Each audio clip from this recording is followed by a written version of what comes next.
quand vous regardez les pays autour de nous qui ont des bons résultats économiques, et c'est le cas par exemple de l'Allemagne, dont on parle beaucoup en ce moment, vous vous rendez compte que le cadre dans lequel sont prises des mesures structurelles, je pense aux mesures en matière de formation, je pense aux mesures en matière d'innovation, c'est-à-dire quand même des sujets qui pour les pays développés sont des sujets extrêmement structurants, extrêmement importants, eh bien une grande partie de ces décisions sont prises au niveau local. Et c'est sans doute ce cadre-là qui nous manque en France.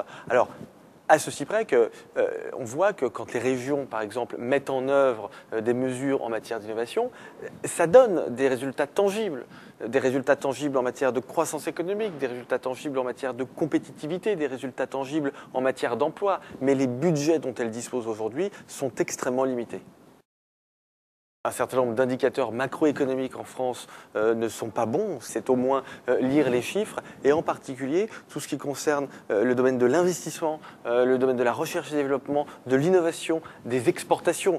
Eh bien, on voit que tout ce segment-là de l'économie française ne fonctionne pas bien. Donc c'est sur celui-ci qu'il faut travailler en priorité et justement c'est le domaine d'action naturelle des collectivités locales. Et si vous prenez le cas des régions, vous voyez bien que les régions essaient d'œuvrer dans ce sens.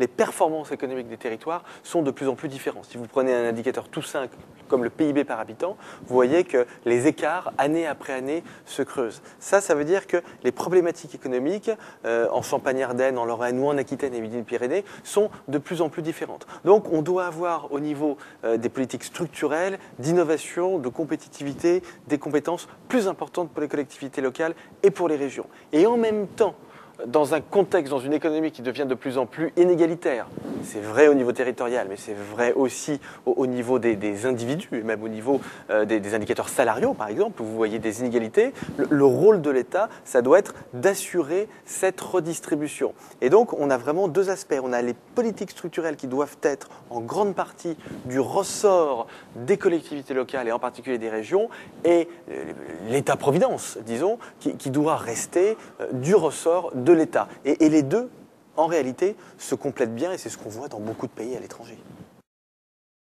Si vous demandez aux gens à quoi servent les départements, à quoi servent les régions, bien sûr, ils en ont une idée, mais qui reste, me semble-t-il, relativement vague. Et puis, vous avez aussi des rideaux de fumée qui sont un peu pénibles et qu'il faut dissiper, comme la situation des finances des collectivités locales, par exemple, des finances des régions. Donc, il faut travailler là-dessus. Moi, j'ai travaillé là-dessus et je crois avoir montré que les collectivités locales étaient plutôt bien gérées en France et même mieux gérées que dans beaucoup de pays européens, mais ça, c'est un discours qui n'a pas encore trouvé beaucoup d'écho au niveau médiatique et donc au niveau de l'opinion publique.